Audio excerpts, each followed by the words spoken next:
Yes ma'am. क्या है? पेड़। इंडिया का मैप दिखाई दे रहा बस, उसमें पेड़ भी है। बताइए आप क्या दिख रहा है? प्राकृतिक वनस्पति। प्राकृतिक वनस्पति दिखाई दे रही है आपको?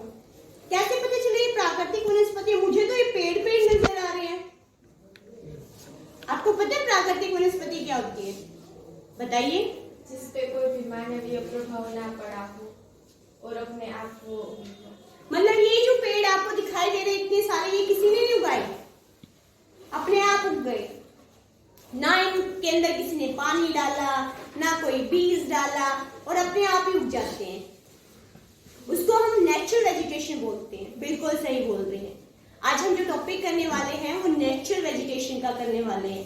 और इसके अंदर ये जो मॉडल बना है ना, इसमें जहां जहां जो पेड़ या जहां जहां जो वनस्पति पाई जाती है वो दिखाई गई है। ठीक है, मैं आपको ना जनरल बताती हूँ बिल्कुल शॉर्ट में, फिर हम उसको डीप में करेंगे। देखिए, ये इंडिया के ऊपर वाला पार्ट दिखाई दे रहा है, यस मैम। यानी हिमालय पर्वत वाला पार्ट, जम्मू कश्मीर वाला पार्ट। यहाँ जो ये वृक्ष, ये शंकुधारी वृक्ष है। यहाँ पर जो वनस्पति पाई जाती है उसको हम माउंटेन वनस्पति बोलते हैं। ठीक है, तो यहाँ पर जो पेड़ पाए जाएंगे वो किस टाइप के पाए जाएंगे? शंकु के आकार की पत्तियां होंगी उनकी। कैसे आकार की पत्तियां होंगी? शंकु के आकार की पत्तियां। और वो इस एरिया में मिलेंगे। किस एरिया में?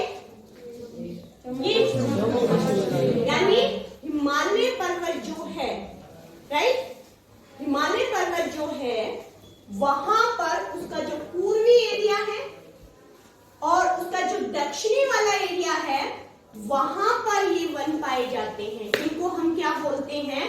पर्वतीय वन। बहुत ज्यादा ऊंचाई पर मिलते हैं ये। आप ये बोल सकते हो 5000 मीटर तक की ऊंचाई पर पर्वतीय वन पाए जाते हैं, राइट। और ये भी टू टाइप के होते हैं। जो 5000 मीटर तक पाए जाए उनको हम बोलेंगे टुंड्रा, और जो उनसे नीचे पाए जाए उनको हम बोलेंगे टैगा, राइट। यानी अगर हम बहुत ऊपर चले जाते हैं, वहां चले जाते हैं जहां बर्फ है, जहां बर्फ जमी होगी ना बेटे, वहां पर ज्यादा ऊंची वनस्पति नहीं मिलेगी, ज्यादा बड़े पेड़ नहीं मिलेंगे, उनको हम बोलेंगे टुंड्रा वनस्पति, राइट। जो आपके 4800 मीटर या हम कह सकते हैं 5000 मीटर इतनी ऊंचाई पर। अब इतनी ऊंचाई पर तो आपको पता है हिम में बर्फ जमी हुई है, तो यहाँ पर जो वनस्पति मिलती है उस वनस्पति को हम क्या बोलते हैं? टुंड्रा वनस्पति बोलते हैं। ठीक है, और इसमें क्या होता है? इसमें लाइकेन होगा, शैवाल होंगे, लेकिन छोटी छोटी वनस्पति, हरी हरी होती है, छोटी छोटी वनस्पति होती है, बड़े बड़े पेड़ यहाँ पर नहीं होते। और यहीं पर अगर हम थोड़ा नीचे आ जाते हैं, ठीक है, इससे नीचे आ जाते हैं हम, तो वहां पर जो वनस्पति मिलती है उसको हम क्या बोलते हैं? टैगा। उसको हम क्या बोलते हैं? टैगा वनस्पति। और इसमें पाए जाते हैं अल्पाइन, देवदार, ये उससे नीचे मिलते हैं, राइट। जो अल्पाइन वनस्पति होती है वो थोड़ी सी टुंड्रा से बड़ी होती है, राइट। टुंड्रा से क्या होती है? थोड़ी सी बड़ी होती है। अब टुंड्रा वनस्पति में तो आपकी इस तरीके से मिलेगी, इस तरीके से काई हो गया, शैवाल हो गया, ठीक है ना। लेकिन जो टैगा वनस्पति होती है उसमें कौन सी आ जाती है? अल्पाइन आ जाती है, वो इससे थोड़ी बड़ी होती है वनस्पति, ठीक है।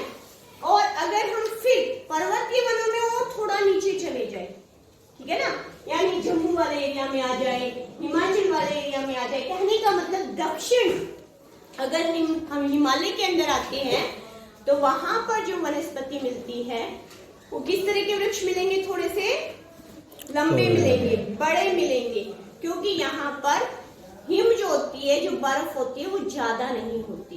तो जहां पर ज्यादा बर्फ होगी वहां पर आपको टुंड्रा या टैगा वन मिलेंगे, राइट। और वो वृक्ष भी कैसे होंगे, उनकी पत्तियां भी कैसी होंगी, शंकुधारी। शंकुधारी क्यों, ताकि उन पे बर्फ गिरे, पिघले और चली जाए। तो पर्वतीय वनों के बारे में आपको पता चला? Yes ma'am. क्लियर? अब उसके बाद जो वन आते हैं वो होते हैं एवरग्रीन, ट्रॉपिकल एवरग्रीन फॉरेस्ट, मतलब सदाबहार वन। उसको उष्णकटिबंधीय सदाबहार वन बोलते हैं। क्यों बोलते हैं उष्णकटिबंधीय? क्योंकि हमारी जो जलवायु है ना इंडिया में, वो 2 टाइप की है। एक तो उष्णकटिबंधीय है, एक उपोष्ण है। ठीक है, ये वाला जो एरिया है ना हमारा, ये वाला जिसको हम क्या बोलते हैं, पश्चिमी घाट, ये वाला एरिया, यहाँ पर क्या होता है, एक तो होता है हाई टेम्परेचर। ये वाला जो एरिया है आपका, कौन सी वाला एरिया, वेस्टर्न घाट वाला एरिया, राइट। यहाँ पर क्या होता है, हाई टेम्परेचर होता है। हाई टेम्परेचर का मतलब अधिक तापमान, और इसमें हाई क्या होता है, आर्द्रता भी होती है। आर्द्रता का मतलब क्या होता है, वेट, नमी, मतलब नमी। तो यहाँ पर ज्यादा तो टेम्परेचर होगा, ज्यादा नमी होगी, ज्यादा तो बारिश होती है और ज्यादा टेम्परेचर रहता है। यहाँ पर ये मान लीजिए 200 मीटर तक की बारिश होती है। कितने मीटर तक की बारिश होती है, 200। इसलिए यहाँ पर जो वृक्ष मिलेंगे ना, यहाँ पर ध्यान रखना, कहाँ पर, पश्चिमी घाट की पश्चिमी डायरेक्शन में। कंफ्यूजन हो जाती है कई बार। पश्चिमी घाट के पश्चिमी डायरेक्शन में यहाँ जो वनस्पति पाई जाएगी वो सदाबहार वन होंगे। सदाबहार वन का मतलब क्या होगा कि वो वन अपनी पत्तियां एक साथ नहीं गिराएंगे। देखिए ये जो ना आपको दिखाई दे रहे हैं, ये इस वाले इलाके में ये सारे बहुत पास पास होंगे, संघन होंगे और अपनी पत्तियां एक साथ नहीं गिराएंगे, क्योंकि यहाँ पर ज्यादा बारिश होती है और ज्यादा क्या रहता है, तापमान रहता है। तो यहाँ पर जो वृक्ष पाए जाते हैं उनको हम क्या बोलते हैं, सदाबहार वन। और इन वृक्षों में कौन कौन से वृक्ष आते हैं पता है आप लोगों को, किसी को? कोई स्टूडेंट्स बताएगा? यस यस, कौन कौन से हैं? Mahogany, rosewood, rosewood, rubber, cinchona, rubber, आबनूस। आप में से किसी बच्चे ने ये 2 पेड़ देखे हैं, सिंकोना या रबर का? टीवी पे देखा और डिस्कवरी चैनल पे देखा हो, किसी स्टूडेंट्स ने देखा है? नहीं देखा। रबड़ का पेड़ है ना, मैंने डिस्कवरी पर देखा है। रबड़ के पेड़ से जब हम रबड़ कलेक्ट करते हैं ना, पता क्या करते हैं, उसके नीचे एक बड़ा सा कंटेनर रख देते हैं और व्हाइट कलर का लिक्विड जो होता है दूध की तरह, वो उसमें से निकलता रहता है। यानी हमें जब रबड़ गेट होती है ना बेटे, वो लिक्विड फॉर्म में प्राप्त होती है। उसको हम टाइट करने के लिए, उसको हम सॉलिड करने के लिए उसके अंदर हम सल्फर मिलाते हैं। रबड़ जो होती है वो कौन सी फॉर्म में प्राप्त होती है हमें, लिक्विड। और वो कौन से वनों से मिलती है, सदाबहार। ठीक है, उष्णकटिबंधीय सदाबहार वनों से। और एक सिंकोना, इसका भी बहुत यूज है। आपको पता है सबसे ज्यादा जो सिंकोना पाया जाता है वो इंडोनेशिया में पाया जाता है, सबसे ज्यादा सिंकोना। और सिंकोना की जो छाल होती है ना, उससे क्या बनाई जाती है, कुनेन की दवाई बनाई जाती है। आप जब मलेरिया होता है तो मलेरिया में इस दवाई का यूज किया जाता है। तो ये दोनों के दोनों, सिंकोना, रबड़, इवन महोगनी, रोजवुड, आबनूस, ये भी जो वृक्ष होते हैं इनका कहीं ना कहीं बहुत अच्छा यूज है। मैंने आपको 2 वृक्षों का बताया ना, सिंकोना का यूज मलेरिया में होता है, और रबड़ तो आपको पता है हर चीज में रबड़ यूज होती है। आपको दस्ताने बनाने हैं, शूज बनाने हैं, टायर बनाने हैं, there are so many articles जो किससे बने होते हैं, रबड़ से बने होते हैं। तो ये सारे के सारे जो पेड़ पाए जाते हैं वो कहाँ मिलते हैं, सदाबहार वनों में। और सदाबहार वन क्यों अपनी पत्तियां नहीं गिराते, क्योंकि इनको हमेशा बारिश मिलती है, इनको हाई टेम्परेचर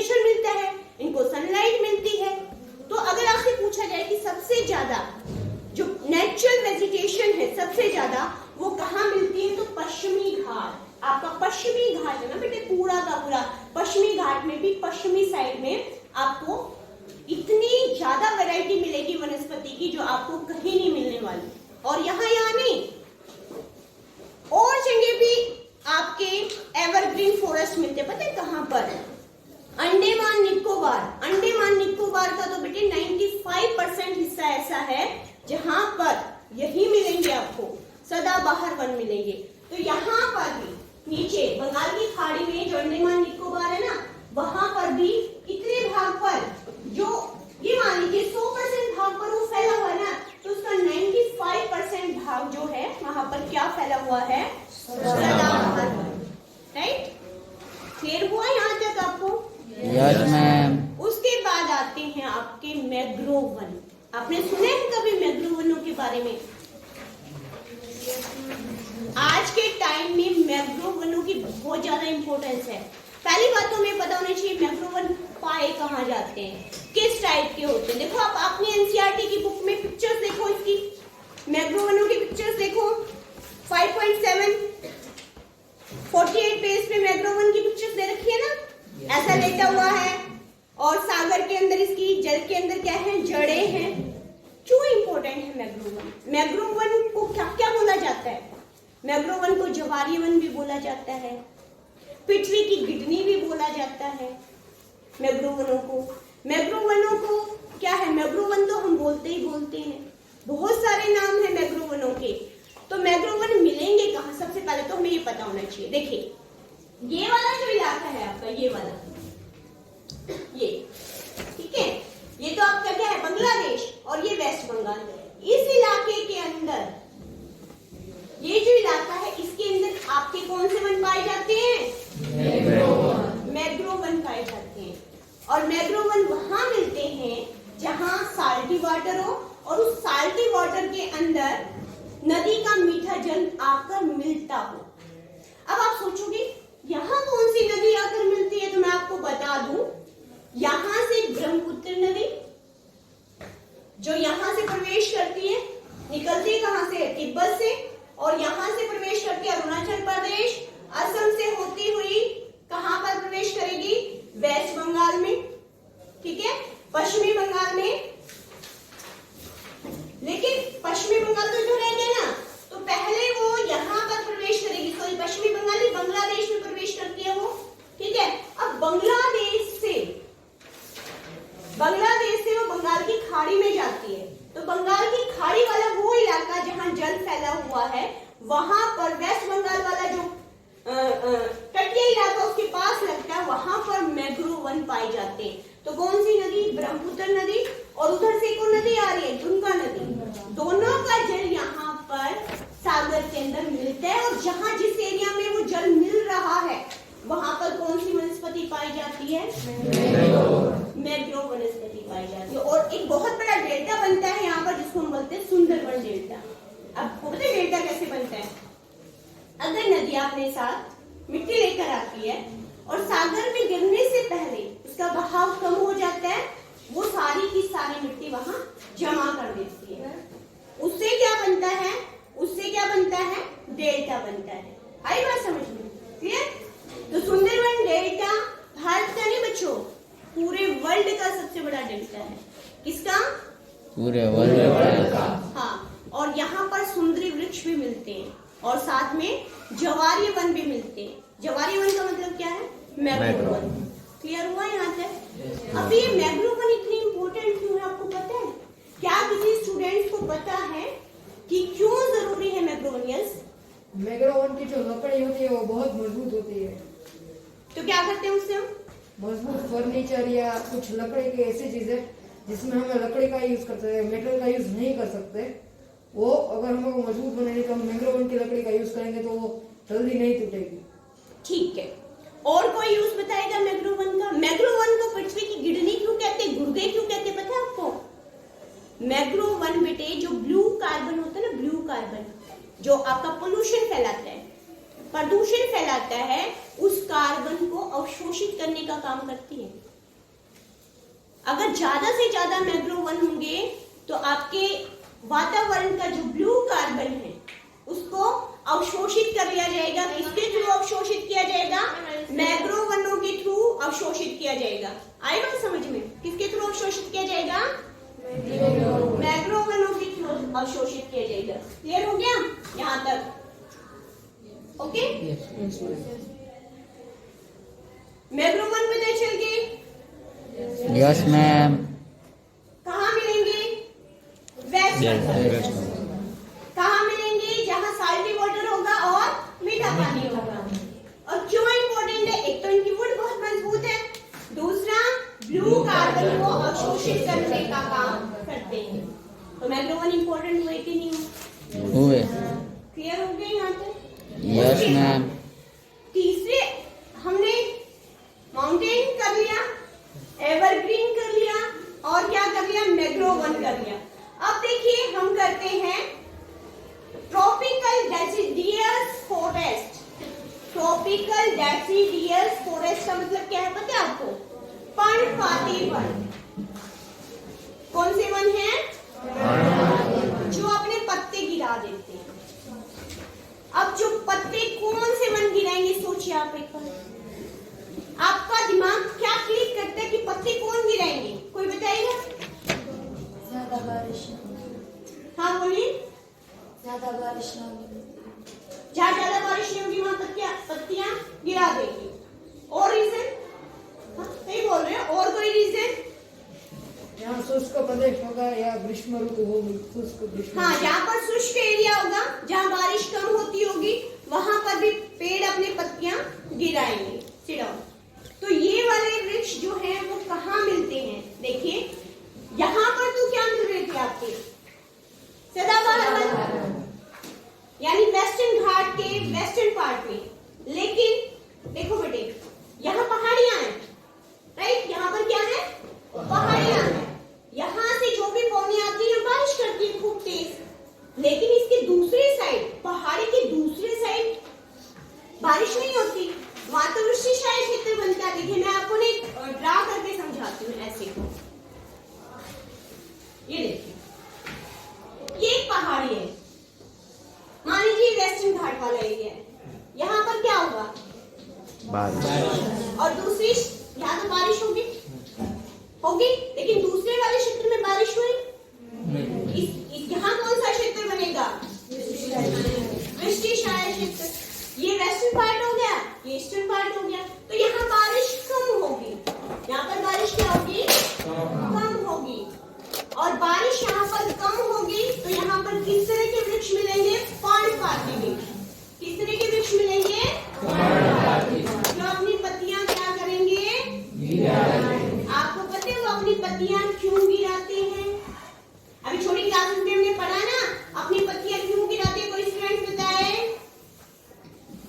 ताकि वो जो पेड़ है वो कम से कम बाष्पीकरण करे। Very good. कोई और बच्चे बताएं? बाष्पीकरण कम करने का मतलब क्या है? यस,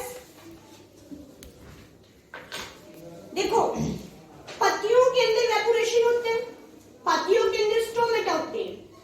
आपने पढ़ा साइंस में, स्टोमेटा खुलते हैं बंद होते हैं, खुलते हैं बंद होते हैं।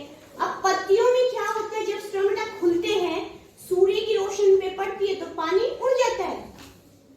अब पानी चाहिए नहीं चाहिए वृक्षों को, क्योंकि वो कौन से एरिया में है? जहाँ बारिश कम है, जहाँ बारिश 100 सेंटीमीटर हो रही है, 100 सेंटीमीटर से भी कम हो रही है, वहीं पे तो पर्णपाती वन होंगे। तो वो क्या करते हैं? पानी को रखने के लिए, पानी को बचा के रखने के लिए अपनी पत्तियां गिरा देते हैं। और जब दोबारा से मौसम कौन सा आता है? बारिश का या पानी का, दोबारा से उनके ऊपर क्या आ जाती है? पत्तियां आ जाती हैं। और ये भी दो तरह के होते हैं। एक तो ऐसे पर्णपाती वन होते हैं जहाँ पर बारिश ठीक ठीक हो रही है, ठीक है, और एक इस तरह के पर्णपाती वन होते हैं जहाँ पर बारिश बहुत कम हो रही है। तो जहाँ पर बारिश थोड़ी ठीक हो रही है उनको बोलेंगे आर्द्र पर्णपाती वन। आर्द्र पर्णपाती वन में क्या आएगा? आपका आंवला आ जाएगा, महुआ आ जाएगा, ठीक है ना। ये पेड़ों के नाम बता रही हूँ मैं आपको। चंदन नहीं, शीशम नीम ये नहीं आएगा। शीशम नीम, आप देखिए नीम को कितने पानी की जरूरत है? तब तो